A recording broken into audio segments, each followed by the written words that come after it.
Assalamu alaikum students, welcome back in my channel with our new topic, and today's topic is formation of seeds and fruit. Formation of seeds and fruits. How is it possible?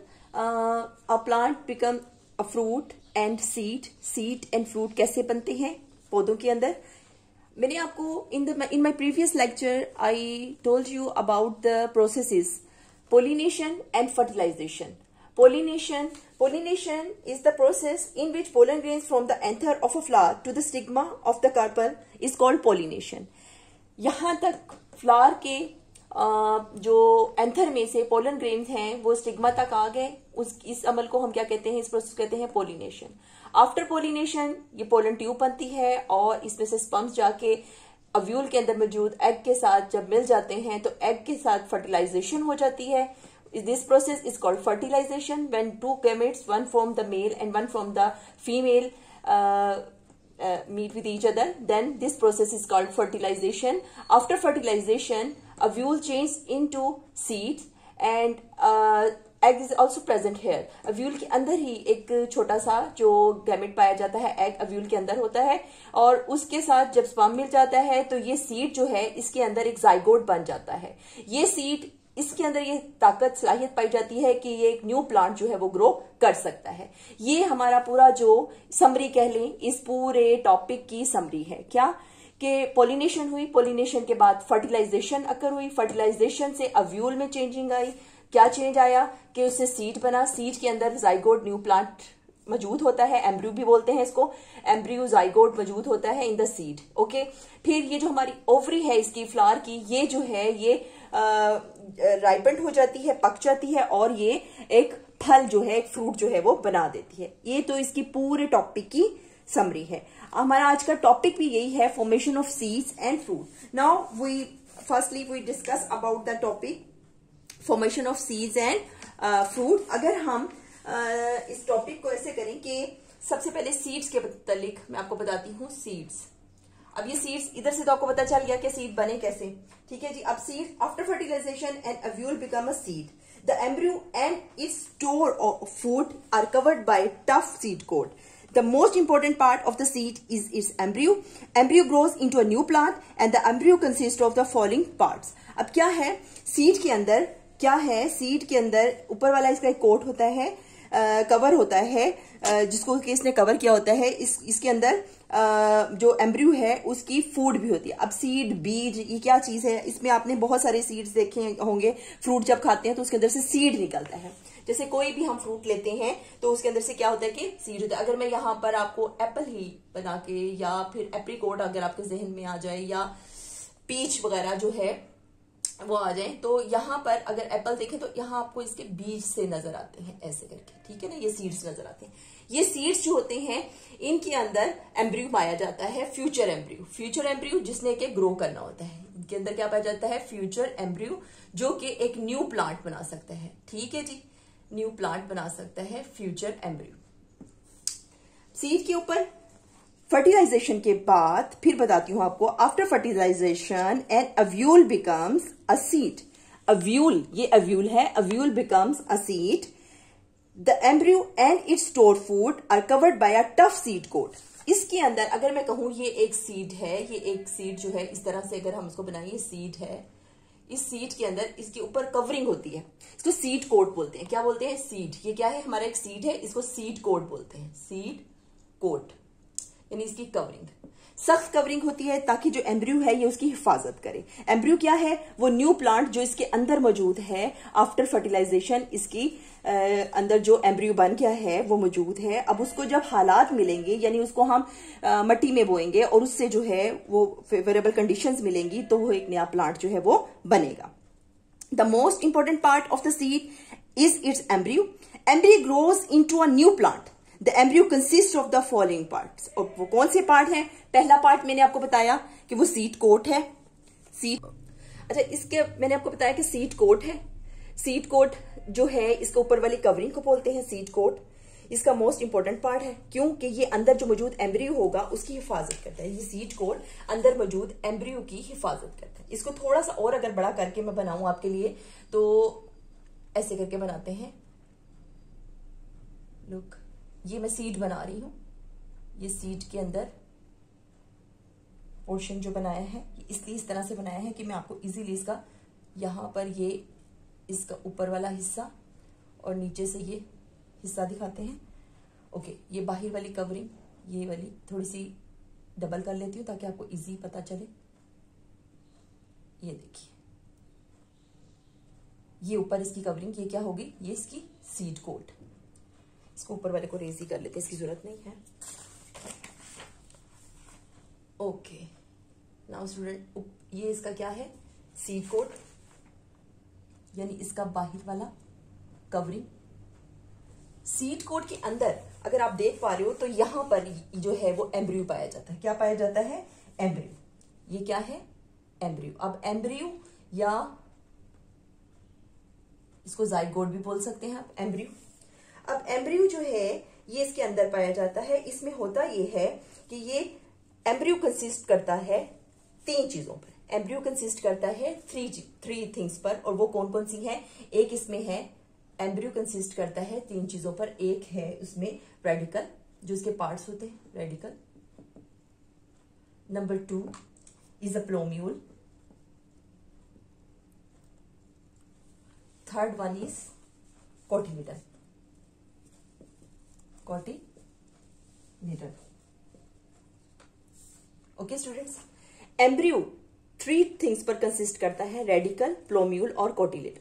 अब अगर आप इस diagram को देख रहे हो, यहां पर मैंने ये थोड़ा सा एक लीफ लाइक स्ट्रक्चर बनाया है और इसमें ये एम्ब्रियो है। एम्ब्रियो के अंदर ये बाहर वाला, एम्ब्रियो के अंदर मैंने कहा 3 चीजें कंसिस्ट करती हैं। ये क्या है, एक रेडिकल, एक प्लोम्यूल और एक कोटिलिडन। फर्स्ट ऑफ ऑल जो रेडिकल है, this part of the embryo develops into the first root of a new plant. यहां से ये वाला जो पोर्शन है ये क्या कहलाता है, रेडिकल। क्या है ये, रेडिकल। उसके बाद जो ऊपर वाला पोर्शन है ना, ये वाला, दिस पोर्शन इज कॉल्ड प्लोम्यूल। क्या बोलते हैं इसको, प्लोम्यूल। उसके बाद ये जो आपको पोर्शन नजर आ रहा है सारे का सारा, ये वाला और ये वाला, ये इसका कहलाते हैं कोटिलिडन्स। कोटिलिडन। अब यहां पे आपको 2 कोटिलिडन्स नजर आ रहे हैं, ठीक है। ये भी एम्ब्रियो में एक होता है कि बाज जो अव्यूल्स होते हैं उनमें जो कोटिलिडन होते हैं वो एक कोटिलिडन होता है, सिंगल कोटिलिडन होता है, उसको मोनोकॉट कहते हैं। बाज के अंदर, बाज सीड्स के अंदर 2 कोटिलिडन्स होते हैं, उनको हम डाइकोट बोलते हैं। ये कोटिलिडन्स की टाइप होती हैं। यहां पर आपको जो कोटिलिडन नजर आ रहा है इसमें 2 जो है इसके अंदर कोटिलिडन्स हैं, इसलिए ये कोटिलिडन क्या होते हैं, ये फूड का स्टोरेज होती है for the embryo, growing embryo. क्योंकि एम्ब्रियो ने जब सीड के अंदर रहना होता है उसने अपने आप को ग्रो रखना है, क्योंकि लिविंग थिंग है जो कि उसके अंदर है। जब उसको फेवरेबल कंडीशन मिलेगी, यानी फेवरेबल कंडीशन क्या होगी, जब उसको हम मट्टी में दबाएंगे, उसको ऑक्सीजन मिलेगी, उसको पानी मिलेगा, तो फिर वो ग्रो करेगा। तो ये अपनी फेवरेबल कंडीशन के इंतजार में जब तक होता है, इसके अंदर जो फूड का जो स्टोरेज होती है कोटिलिडन, उसको बोलते हैं, ये इसकी फूड की स्टोरेज है कोटिलिडन। ये एम्ब्रियो के लिए सप्लाई फूड होती है, जो कि ग्रोइंग एक यंग प्लांट होता है, ठीक। इस कोटिलिडन को हम समटाइम्स हम खुद भी खाने में इस्तेमाल करते हैं। उसकी एग्जांपल कैसे, कि जैसे अपने ग्राम्स वगैरह, चने, दालें वगैरह जो आपने खाई होंगी वो इसकी एग्जांपल में आ जाती हैं। फॉर एग्जांपल कि कुछ मैंने यहां पर, अगर आपको नजर आ रहे हो, ये मेरे हाथ में है, एक ये चना है।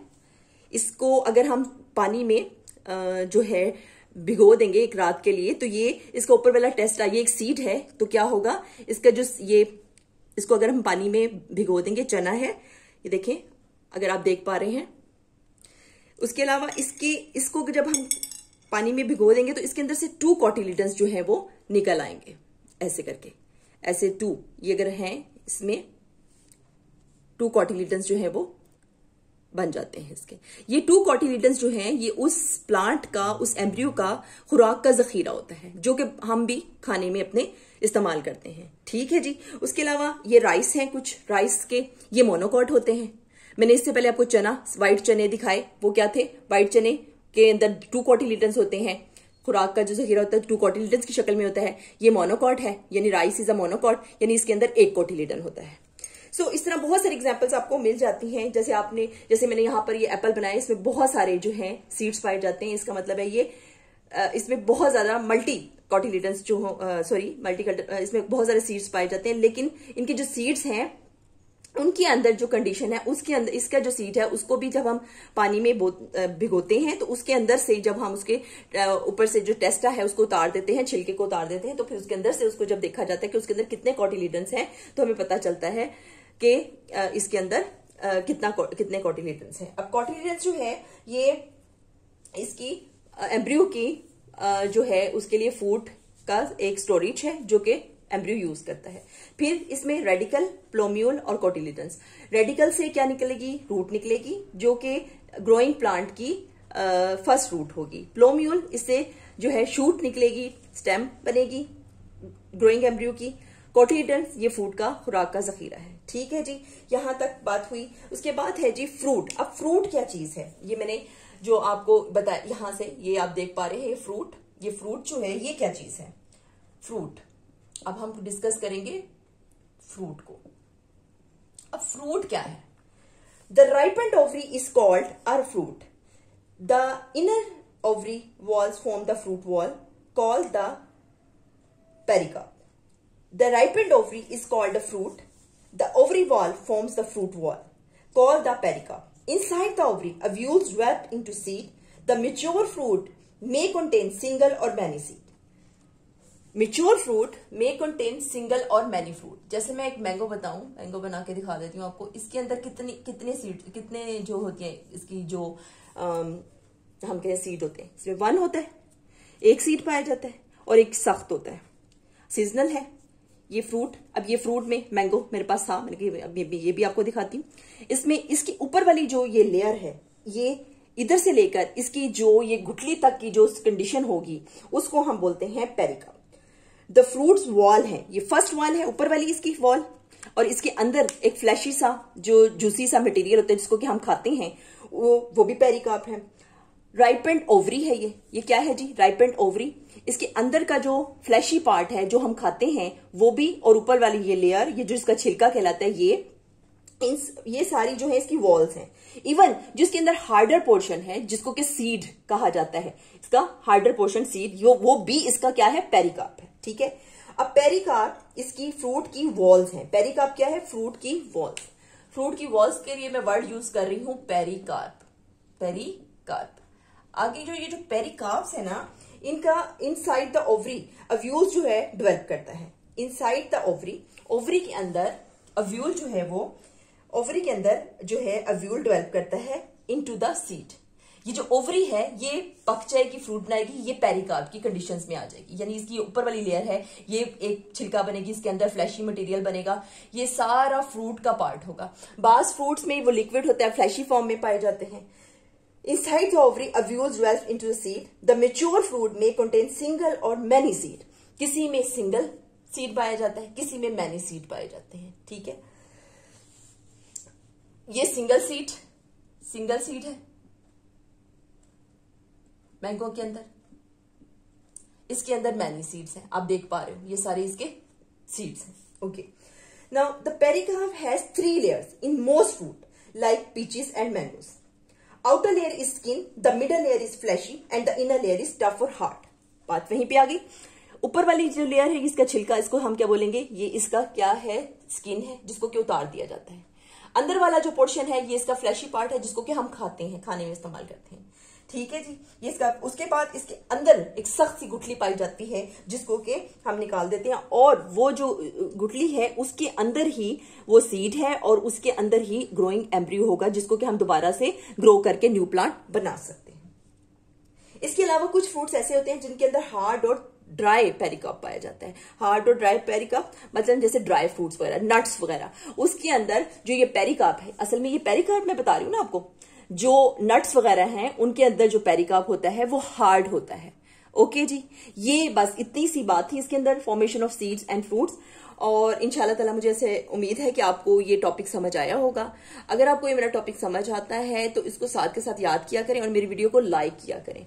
ठीक है। और अगर आपको कोई बात समझ नहीं आती, अगर आपको कोई क्वेश्चन आपके माइंड में हो तो आप प्लीज पूछा करो कमेंट बॉक्स में, मैं आपको उसका जवाब जरूर दूंगी इंशाल्लाह ताला। ओके स्टूडेंट्स, नेक्स्ट वीडियो के लिए ये चैप्टर हमारा क्लोज हो गया। इंशाल्लाह अब एक्सरसाइज की वीडियो आएगी। इसके साथ ही मुझे इजाजत दें। इंशाल्लाह फिर दोबारा मुलाकात होगी नेक्स्ट चैप्टर के साथ। अल्लाह हाफिज।